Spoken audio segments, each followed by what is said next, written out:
A continuación voy a llevar a cabo el análisis clúster clásico combinando procedimientos jerárquicos y no jerárquicos con SPSS. ¿Dónde se encuentra el procedimiento jerárquico? En primer lugar, el procedimiento jerárquico que me va a determinar un número razonable y lógico de grupos. Pues aquí, en analizar,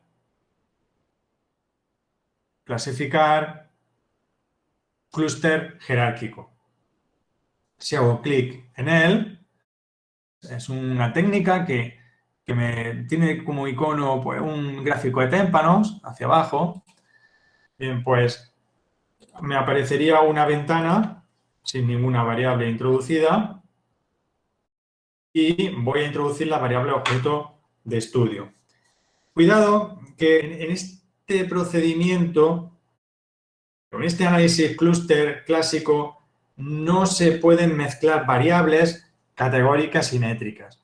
Únicamente está pensado para variables métricas. En este caso, pues selecciono de la variable ver la televisión a la última y lo introduzco a la derecha.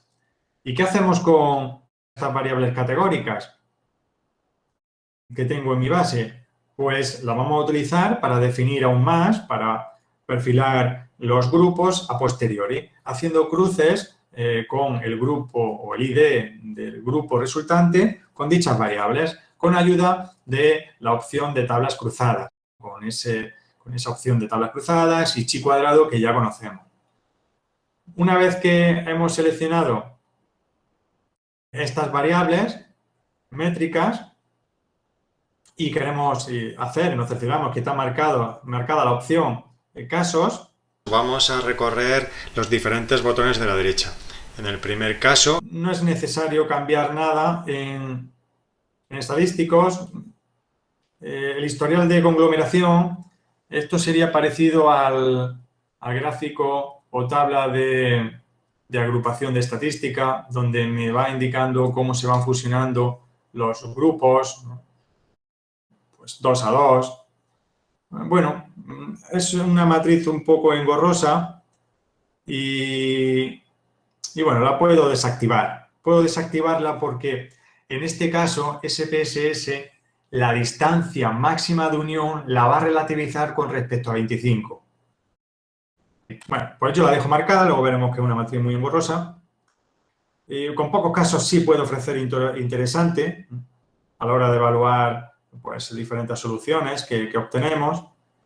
En gráficos voy a marcar el dendrograma, pues para todos los grupos. También podría restringirlo a un rango de clúster, pero bueno, no es el caso. Voy a dejar marcada la opción dendrogramas y todos los clústeres. Y en vertical o en horizontal. Siguiendo con el ejemplo que vimos en estadística, voy a dejarlo en horizontal.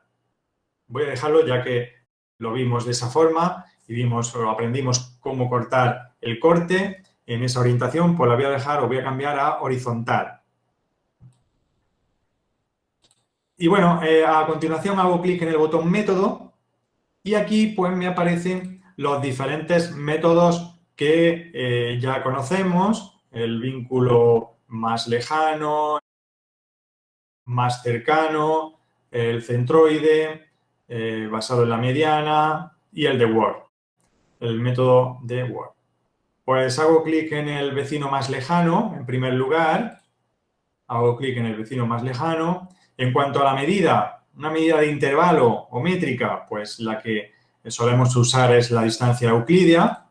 Hago clic aquí y cambio a distancia euclídea. Si aparece distancia euclídea al cuadrado, pues la cambio. Es una medida alternativa, pero bueno, voy a dejar la que ya conocemos.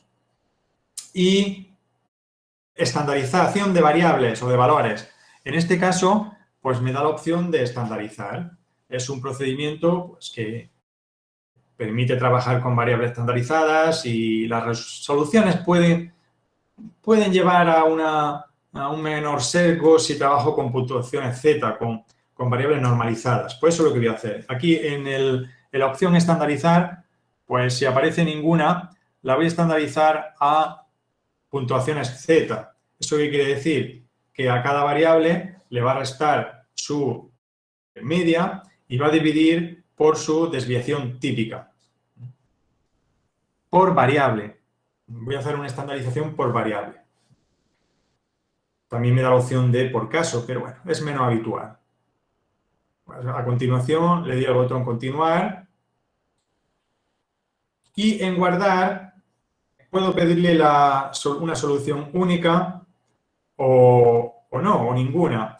Esto tiene interés cuando estoy interesado en llevar a cabo un análisis clúster jerárquico y sé el número de grupos a obtener. Si sé el número de grupos más interesante, pues podría aquí indicárselo en este recuadro. Cambio a solución única y le digo que 3 o 4. Pero normalmente se aplican estos procedimientos, procedimiento jerárquico, cuando no sé, porque cuando no sé el número de grupos a priori.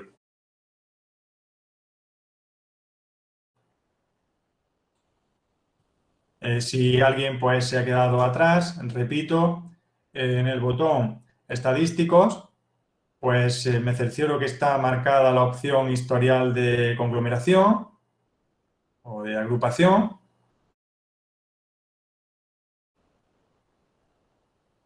Si me aparece como tal, pues la dejo. Y en la opción gráficos, dendrograma y para todos los grupos. Pero lo que he hecho es cambiar la orientación y la he puesto en horizontal. A continuación, le doy al botón continuar. Que recuerdo que era vecino más lejano, distancia euclidia y puntuaciones Z. Y por último, aceptar. Y pues emerge el visor de resultados de SPSS, donde pues se empiezan a procesar las diferentes salidas y voy a hacer clic. Bueno, la primera, esta primera tabla no me dice nada, únicamente pues que tengo 1000 casos y van a ser todos, o han sido todos considerados válidos, porque hay información en el 100% de los casos, no hay ningún missing data. Si hubiese algún missing data, aparecería aquí el número de casos con valores perdidos.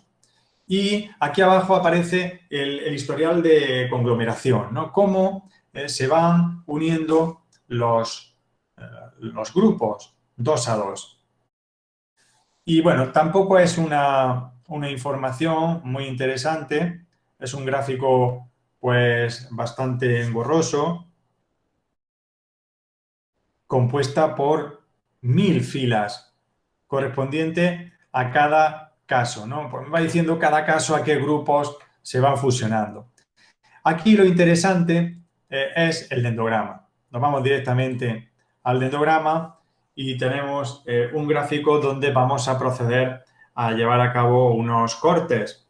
Se trataría de llevar a cabo un corte o identificar el número de líneas horizontales que aparece para una, sí, que aparecen o se cortan para una distancia en concreto. Como estamos en el caso de variables comparables entre sí, tenemos variables medidas todas en número de horas, no tenemos diferente unidad de medida, pero tampoco son Likert, tampoco son factor scores, que sería la tercera situación que vimos. Si no se ve bien, no podemos desplazarnos hacia abajo, hacemos doble clic sobre ese gráfico y parece un gráfico bastante complejo. Aquí deberíamos usar el criterio del 75%. Si aplicamos ese criterio del 75% de 25, si nos vamos a esa situación que también tendríamos que aplicar en el método de Word,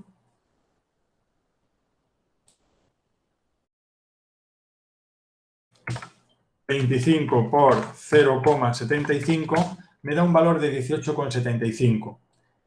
un valor de 18,75. 18,75, pues si yo trazo por aquí una línea vertical imaginaria, pues me resulta 1, 1, 2, 3 y 4. 4 sería un número razonable y lógico de grupos. ¿Vale? Pues repito lo mismo, hago lo mismo con el método de Word. Recupero cuadro de diálogo, análisis de clústeres jerárquicos y ahora en método, en el botón método, cambio y en lugar de vecino más lejano selecciono método de Word, el Word Method. Hago clic, continuar y por último aceptar. Y vuelve a emerger el visor de resultados de SPSS y me voy directamente a dendrograma. Y me vuelve a aparecer un gráfico bastante largo, un dendrograma muy largo, porque tengo muchos casos, tengo 1000 casos. Bien, pues, ¿qué ocurre aquí? Las distancias siempre, como comenté el otro día, en el método de Word, siempre están más achatadas, siempre están más cerca del eje vertical. Y bueno, en este caso, pues podemos cortar en torno a la mitad. Si estamos en una situación de variables comparables, como las tipo Likert, de 1 a 7, o las puntuaciones factoriales, podemos cortar en torno al 50%, podemos llegar hasta el 60%. Pero bueno, vamos a empezar por el mínimo, en torno al 50, 45, 50, de 25, distancia máxima de unión, sería 12,5. En mitad de estas dos líneas, ¿no? Estas dos graduaciones, 10 y 15, pues pongo aquí el dedo delante del monitor, 1, 2, solo dos grupos. Quizá si me fuera al 45, ¿no? 40, quizá al 40 estaría muy próximo de una solución de 3. Bueno, pues método de Word me dice que dos grupos sería adecuado, el método de vínculo completo me dice que 4, pues hay que decidirnos, tenemos que decidirnos por una solución. ¿Qué decía el bietápico? Bietápico también decía que 2 o 3. Bueno, pues si observo que una solución con 2 es demasiado simplista, una solución demasiado simple de interpretar, pues puedo moverme entre 2 y 3. Pues voy a decantarme por 3. 3 grupos sería algo razonable y lógico. ¿2 estaría mal? No, también estaría bien. ¿4 estaría mal? No, también. También sería una solución buena. Ya más de 4, pues ningún método me ha recomendado más de 4. Pues bien, me centro en 3, cierro esta ventana y ahora procedo a llevar a cabo un procedimiento no jerárquico o de K-medias. Sería el otro procedimiento que complementa al anterior, el menú analizar, clasificar, clúster de K-medias.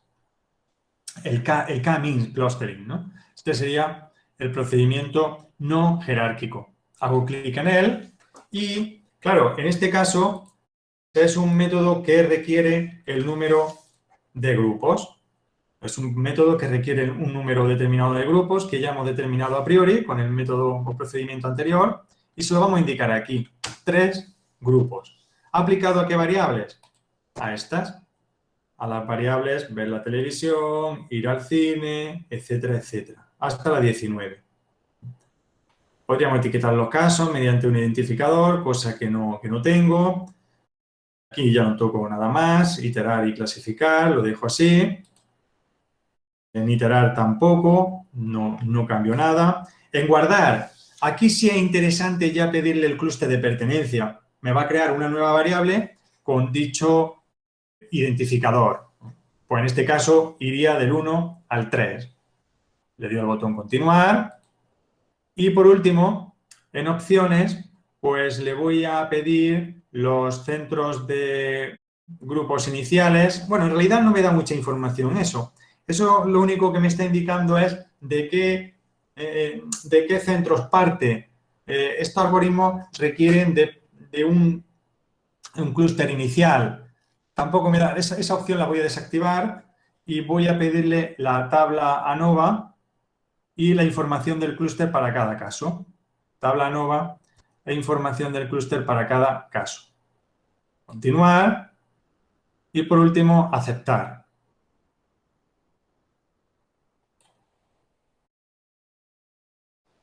Y bueno, pues aquí me dice que ha obtenido una solución en 10 iteraciones, en 10 pasos. Aquí tengo el clúster de pertenencia de cada caso. El grupo 1 pertenece al grupo 1, el caso 1 pertenece al grupo 1, el caso 2 pertenece al grupo 2, el 3 al 2. Bueno, esa información realmente también aparece aquí. Es una tabla muy grande y puedo observar cómo a la derecha, en mi base de datos, me ha agregado una nueva columna con el identificador de caso. El grupo 1, el caso 1 pertenece al grupo 1, el caso 2 al 2, el 3 al 2, el 4 al 3, etcétera, etcétera, etcétera. ¿Vale? Aquí lo ideal es, cuando hayamos acabado de interpretar ese análisis, pues aquí en la columna valores, dentro de la vista de variables, lo ideal es asignarle una etiqueta, al igual que hicimos con el clúster dietático. Pues lo que sea, el grupo 2, jóvenes, dinámicos, etcétera, etcétera. Hay que hacer lo mismo. Cambiar 3 sería el grupo 3. Añadir. Y ya, pues, como digo, tendría aquí mi etiqueta. Bueno, voy a seguir inspeccionando mis salidas y aquí pues tengo los centros de grupos finales. ¿Qué es lo que hace este programa? Estadística me mostraba los centroides como media. Había una tabla de grupos que me ponía en el cruce entre grupos y variables la media. Es el centro de grupo. El caso más característico del grupo 1 sería aquel que ve 20 horas a la semana de televisión, 2 horas va al cine, 2 al teatro, 2 va a eventos deportivos, etcétera, etcétera. El grupo 2, pues ve 16 horas en la televisión, 2 va al cine, etcétera, etcétera. Y el 3, pues 9 horas ve la televisión y así con el resto de valores. Pues aquí, igual que pues hicimos en su momento con el programa de estadística, habría que identificar valores máximos y mínimos, ¿no? Pues ya veo aquí que el grupo 1 es un grupo muy sedentarista, muy sedentario, que ve mucha hora la televisión, y el grupo 3 el que menos.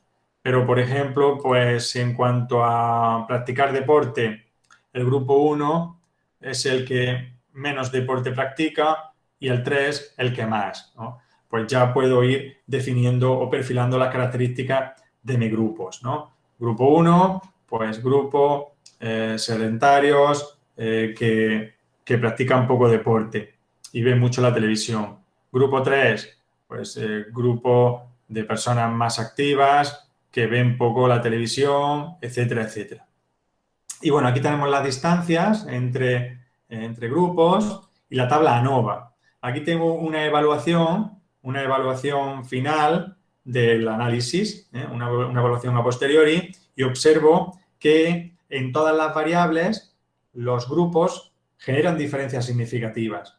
Si hiciéramos una ANOVA donde todas esas variables son variables dependientes y como factor o variable independiente es el clúster, pues en todos los casos hay diferencias acusadas. Por tanto, me está indicando que los grupos identificados discriminan bastante bien pues, el número de horas en cada una de esas actividades. Y aquí abajo, pues el número de casos en cada grupo. Y ya, ¿qué me quedaría finalmente? Una vez que hemos descrito cada grupo y le hemos atribuido una etiqueta que hemos puesto aquí, en esta columna. Puedo proceder a hacer cruces con esas variables de clasificación. Esas variables de clasificación o categóricas que no hemos usado para llevar a cabo este último análisis, cosa que sí me permitía el análisis bietápico. Para ello, pues tenemos la opción analizar estadísticos descriptivos, tablas cruzadas.